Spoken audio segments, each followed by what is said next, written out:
BCE, Écrit-Com, session 2026. Quels sont les sujets qui pourraient tomber? Voilà la question que me posent systématiquement tous les étudiants que j'ai accompagnés cette année. Alors voici mon pronostic. Première piste, les 50 ans de la mort de Franco. Dans quelle mesure la dictature a-t-elle encore des répercussions sur la société espagnole? Comment l'Espagne a évolué ces 50 dernières années? Et le sujet est à la fois historique et très ancré dans l'actualité, donc ça ferait un beau sujet, peut-être un peu trop évident.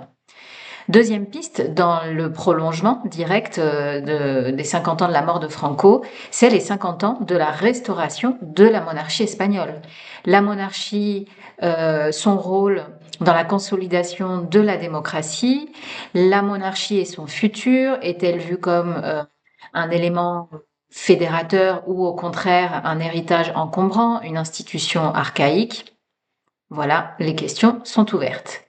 Troisième piste, là aussi qui dérive un petit peu des précédentes et qui est plus transversale, qui concerne aussi bien l'Espagne que l'Amérique latine, c'est la nostalgie de la dictature.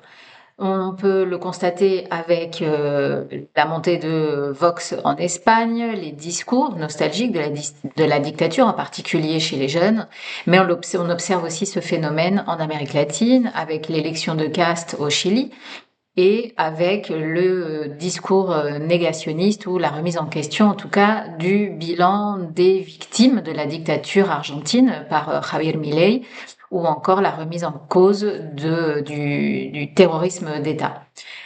Comment expliquer cette nostalgie des dictatures? Est-ce que c'est une méfiance vis-à-vis des institutions? Est-ce que c'est une déception vis-à-vis de la démocratie?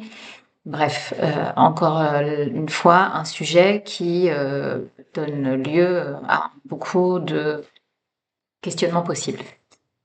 Quatrième piste, l'adhésion de l'Espagne à la Communauté économique européenne. En effet, le traité d'adhésion a été signé en juin 1985. On fêtait donc les 40 ans de cette signature.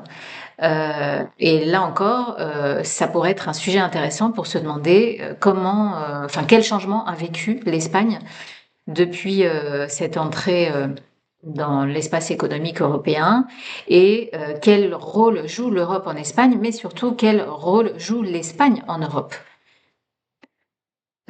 Piste suivante, le Venezuela, évidemment. La remise du prix Nobel de la paix à María Corina Machado et l'intervention des États-Unis au Venezuela qui a commencé dès la fin de l'été dernier pourrait donner lieu à un sujet très intéressant sur l'interventionnisme des États-Unis ou les pressions internationales pour régler ou pour tenter de trouver une solution aux problèmes de dérive autoritaire ou de manque de démocratie ou de dictature en Amérique latine. Et donc, le Venezuela n'étant pas le seul pays concerné par cette dérive autoritaire ou dictatoriale, évidemment, ça pourrait donner lieu à un sujet plus large sur les pressions internationales sur les pays latino-américains. Ensuite, la sixième piste, ce serait l'accord entre l'Union européenne et les pays du Mercosur. Alors, certes, cet accord a été signé sur la fin de l'année 2025, mais souvenez-vous qu'il ne faut jamais négliger la question de l'intégration latino-américaine.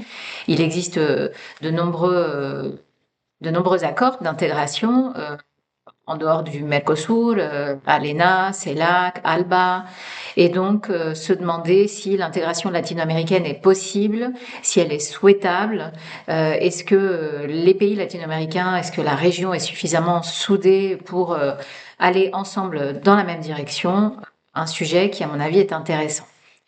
Ensuite, la septième piste, ce serait l'agression sexuelle qu'a subi Claudia Sheinbaum, la présidente du Mexique, dans l'exercice de ses fonctions.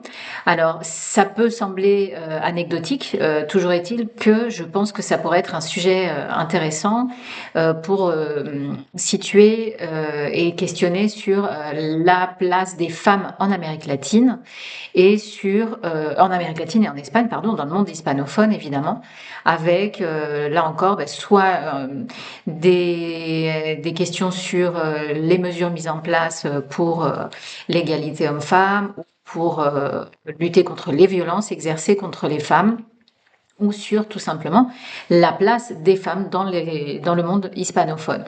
Et enfin, ma dernière piste, ce serait un sujet qui regroupe un petit peu tout ce qu'on vient de voir, c'est le désenchantement politique. Désenchantement politique, j'aurais tendance à dire mondial, mais bon, là, on se concentre sur l'Espagne et l'Amérique latine. Donc, comment se traduit ce désenchantement politique? Eh bien, justement, par la montée des extrêmes, par le vote pour des partis ou des candidats surtout anti-système, une déception ou une méfiance vis-à-vis des institutions, une nostalgie de la dictature, bref, ce désenchantement politique qui pourrait interroger sur la solidité des démocraties actuelles. Voilà. Si vous voulez en savoir plus, n'hésitez pas à vous abonner. Je suis Marianella Favre, professeure agrégée d'espagnol, et je vous aide à préparer les concours des grandes écoles de commerce.